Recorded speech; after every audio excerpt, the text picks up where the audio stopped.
İsbat məsələsindən də danışaq. Tərəfi 1 sm olan kvadratın daxilinə 5 nöqtə yerləşdirilir. 5 nöqtə qoyulur. İsbat edin ki, bu nöqtələrdən ən az ikisi arasındakı məsafə kök altı 2/2-dən böyük deyil. Bunu necə isbat edək?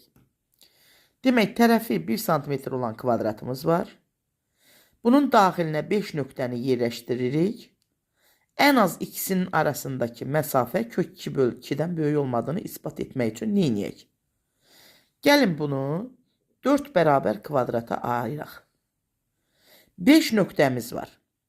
Dirichlet prinsipini tətbiq eləyək. Nədir Dirichlet prinsipi?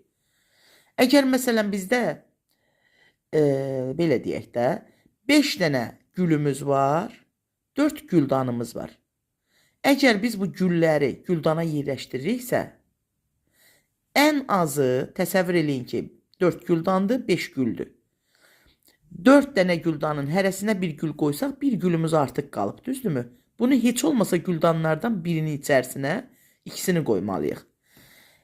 Belə prinsiplə baxsaq, buna əslində göyərçin yuvası, göyərçinlər kimi də izah olunur bu prinsip. Amma mən güllə izah elədim.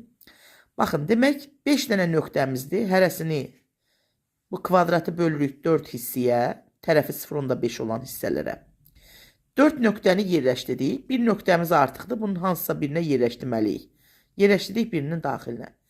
Və bu kvadratın diagonalına diqqət eləsək, 0.5 tərəfidirsə, kök 2/2 diagonalıdır.